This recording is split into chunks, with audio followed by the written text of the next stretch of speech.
Hoje eu vou responder algumas dúvidas que chegaram para mim sobre a menopausa. Uma delas foi: por que a gente entra na menopausa?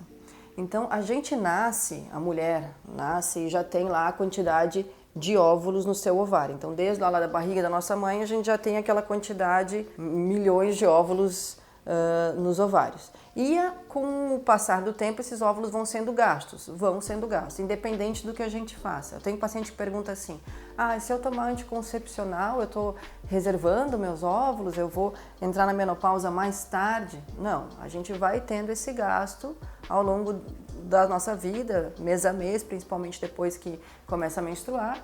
Esses óvulos vão sendo gastos, até que vai chegar um momento que não vai ter mais óvulo no ovário. E isso acontece por volta dos 50 anos. Só que em geral não acontece assim de uma hora para outra. Por exemplo, estou gastando todo mês, daqui a pouco não tenho mais. Em geral não acontece assim.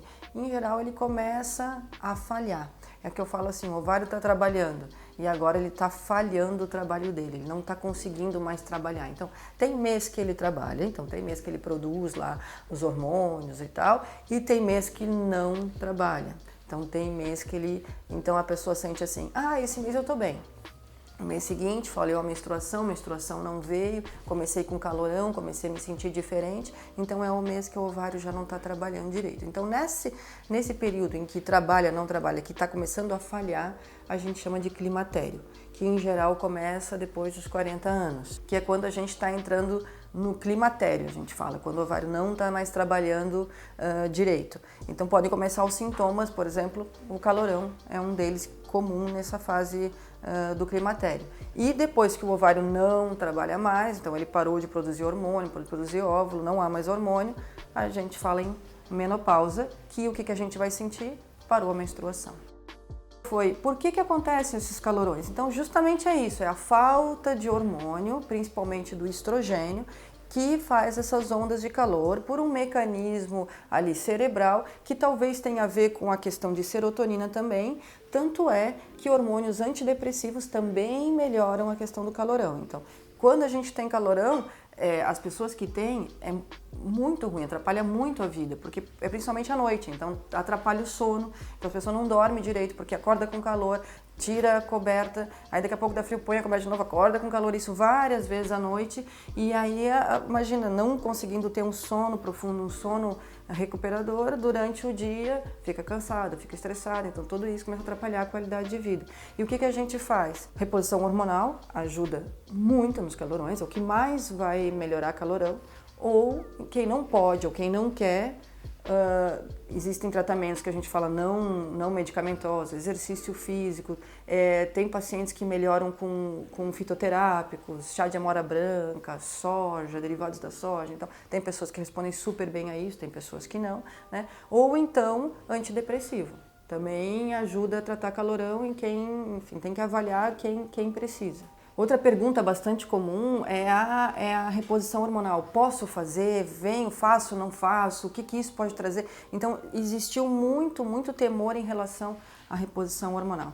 Antigamente, se fazia reposição hormonal para todo mundo. O ovário parou de funcionar, vamos repor.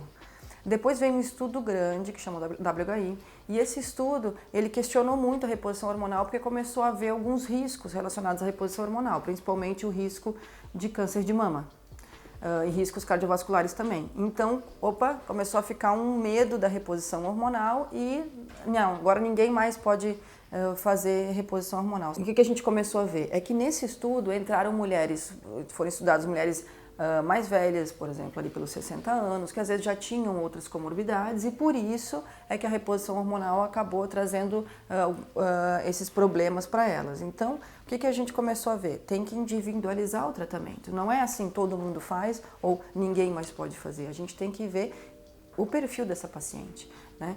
Quais os problemas que ela tem? Ela tem histórico familiar de câncer de mama, ela tem problemas cardiovasculares já que não estão bem controlados.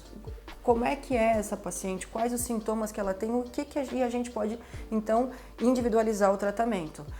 Usar a dose certa de hormônio, a via correta, o que é essa via? Existe via oral, existe a via transdérmica, né, que é o gel, que é o mais seguro. Então, em geral, a gente usa isso em gel ou em PET, em adesivo. Está se falando agora muito em implantes. Então, estudar bem essa via e escolher a via adequada. Então, a reposição hormonal, eu particularmente sou bastante fã, gosto bastante, mas a gente tem que conversar bem com o paciente, ver o perfil, ver se tem risco e orientar e poder usar. E quem usa, quando bem indicado, em geral, gosta bastante, porque alivia todos os sintomas, melhora a qualidade de vida, melhora a disposição. Então, para quem precisa, quando bem escolhido, é uma excelente opção. Outra coisa que eu acho importante falar da menopausa é a atrofia que traz na vagina. Então, o ressecamento que a gente vê na nossa pele, a gente pode começar a ver na pós-menopausa, a pele fica mais seca, a mão, o braço, perna mais seca, isso acontece também na região vaginal.